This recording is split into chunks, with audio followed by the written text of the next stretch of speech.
we have another bad girl edition of Graphic Adaptations, and this time we're going to go all the way back to the very first female hero to have her own book, beating Wonder Woman by months. She predates the 90s by decades, but she wears a skimpy leopard print jungle bikini. There are many times when a female character was born out of an original idea in their own right, but oftentimes, especially in the past, publishers employed a very simple idea of making a girl version of a successful male character, like She-Hulk, or Supergirl, or Batgirl, or Sheena, Queen of the Jungle.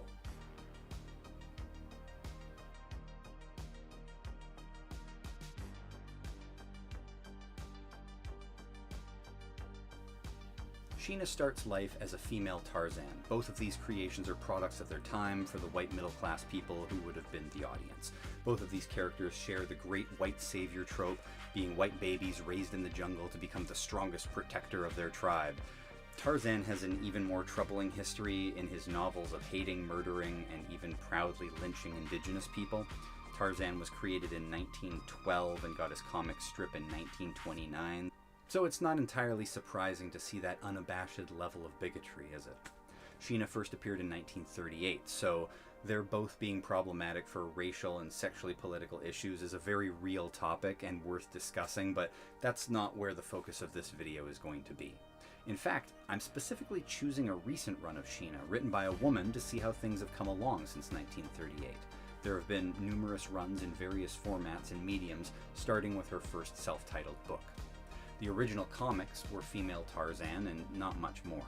In the 1950s, we got a black and white TV series like Tarzan again, and in the 80s there was a theatrical movie starring Tanya Roberts that I find nigh unwatchable. It's just so dull and boring in my opinion, like it just puts me to sleep. But since then, there has been the Gina Lee Nolan TV series in 2000, which ran for 2 seasons and which we're going to look at in a few minutes. After the original run of Sheena in the 40s and 50s, there were a handful of sporadic issues that pop up from a variety of publishers: Devil's Due, Blackthorn, Moonstone, and even Marvel taking a shot. Altogether, they barely number a dozen issues. It isn't until 2017 that Dynamite Entertainment gives Sheena a decent run of books, with Margaret Bennett's run, which is what I read specifically for this video. The first 2 volumes, or the first 10 issues, however you want to look at it. It's these ones here. Make sure the light's not on there. I think the Devil's Due stuff is in the same basic continuity as the Dynamite run because they both take place in the shared fictional country of Valverde, which is a creation of Steven D'Souza, who wrote that series. There's actually a deeper connection with Valverde that connects a bunch of different movie franchises like Die Hard and Predator and Commando, but if you want to learn more about that, I have a video in my Cinemaps playlist that you can check out. Now, I don't think much has changed in the new books as far as the lore goes. Sheena has the same origin and the same white savior dynamic, but what makes the book interesting is in her position as a guardian or queen of the jungle. The series puts her in opposition to corporations and invasive technologies like drones and deforestation or any stripping of natural resources for profit. Desecration of sacred places, ancient old magics and curses beyond our knowledge in jungle ruins, as Sheena channels the strength of the animals and communicates with them. It's understandable what the allure is to Sheena, being a statuesque blonde in a leopard print bikini, being your guide through exotic jungles on incredible adventures, but I think Sheena is trapped in her concept because the moment she isn't dressed like an OnlyFans model doing cosplay, or if she isn't a white blonde girl outsider, there really isn't any concept there. It's baked into the iconography of the character. Actually, there was a redheaded Sheena for about a minute, but the fact that you didn't know that proves my point. But to underscore that point, let's look at the 2000s TV series starring a Baywatch actress. Now, there were 32 episodes spread across 2 seasons, which takes place in Africa this time, where otherwise Sheena is usually in South America. The original comic was set in Africa, the old TV series was in Africa, and the 1984 movie had Africa on the poster. So maybe, okay, so it's just the newer comics that tend to put her in South America. The show's a product of the Maxim magazine era. It's a late-night cable show with almost nudity and a Baywatch star in the lead role.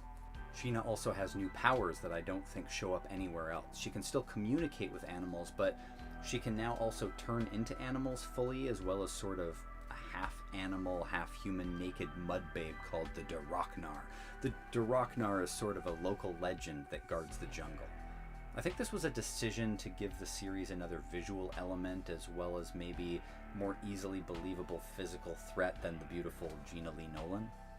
The other lead is Cutter, played by John Allen Nelson, whose previous best-known work, at least to me, was also in Baywatch. In the first season, he played that character, one of the lifeguards goes blind and is forced to quit, and that's kind of an emotional story, but he was out after season 1. In Sheena, Cutter's an ex-military tour guide in Maltaka. He's something of like a roguish Han Solo type, but like Han Solo, isn't really a rogue at all, and instead is a good boy, loyal to his friends, and on the right side of any fight. There's also a lot of basic boy-girl flirting stuff going on, but with Sheena being stronger than the man and having awkward cultural misunderstandings or just learning from each other, there's a similar exploitation to that of Seven of Nine from Star Trek Voyager when I think about it, trying to teach her about human sexuality, how to kiss, how to dress to attract men, what dating is, and the tongue-in-cheek way the character plays it all off as how silly, despite fully engaging in the exploitative proposition the show foists upon them. I don't know that we have to look too closely into a show I called a Maxim TV show, but I think it stands out because it really didn't age very well in that regard. But it's a TNA show, and it's fun. There are two other main characters in our show that support Sheena and Cutter. Mendelssohn, played by Kevin Quigley, who's this really eccentric character that speaks in nothing but philosophy and sarcasm. He's Cutter's old friend who seemingly reluctantly puts up with Cutter. The fourth in our cast is Kali, played by Margot Moore, who's basically the old wise black character trope, but in a show about a white jungle queen in Africa played by a Playboy model with her white friends. At least there's a black person in the cast and they're not the stupid one. The show, in the best tradition of syndicated television, borrows from a bunch of cinematic or literary classics, such as in episode 10, Children of the Lamistas, it's basically an island of Dr. Moreau. In episode 11, Prey is a remake of The Most Dangerous Game for their uses. And in season 2, episode 2, The Feral King is really just a rehash of Tarzan. Now, that's actually kind of cute in this show because Ron Ely is the old Tarzan actor and he guest stars in the episode, which that's pretty great. Well, this episode, The Feral King, also has an extra weird bit of trivia attached to it you might find interesting. It's adapted from a script previously written by the producer of the TV show, Douglas Schwartz, for an episode of Manimal in 1983, then called The Female of the Species. And then it was then revised again and adapted for two more shows Schwartz worked on, Endangered Species for The Wizard in 1986, and an episode of the same name for Thunder in Paradise in 1994. This means the same story was adapted across 4 separate shows over 3 different decades. That's just let it go, bro. I don't even think it's that great. It was kind of a rehash of Tarzan to begin with. Anyway, moving on. The other highlight episodes include an episode where they're attacked by killer ants, which is fun if you're a fan of killer animal movies, and we are. And then there's an episode where they may or may not encounter aliens, and a parody of the X-Files theme plays. Who took it with them? The space people. Knew there had to be a logical explanation. It's kind of cheeky. It's a little bit of fun, breaking up the monotony of the will they, won't they vibe of the episodes of ex-wives and old boyfriends guest starring to give Sheena and Cutter a good kick in the ass for the relationship we all know the series is predicated on. And the X-Files is the perfect little wink at given that it was that is the will they, won't they show next to, I don't know, Friends for the 90s. Now, I'm not sure I can build a case that Sheena was a good show. I've seen worse. I enjoyed this okay. I would have watched a 3rd or 4th season, but that's me. I probably would have watched them if they were awful. I watched Sliders all the way to the end. The last season of Sliders is just interminable.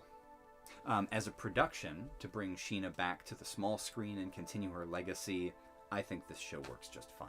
So when I look at the history of the Sheena franchise and how her character has evolved from the original comics and TV series where she was just raised in the jungle, to the 80s movie where she can communicate with animals, to a super-powered hero in the 2000s show and the modern comics from Dynamite, she might not be powerful enough to replace her leopard print bikini, but she is getting more powerful in other ways. Have you read any of the new comics for Sheena? Are you a fan? Have you seen that 1984 movie that's just a real snooze fest? I find it hard to believe many of you out there will have been fans of the original black and white show, but let me know in the comments. I'd love to hear what you guys think, and I'll see you guys next week.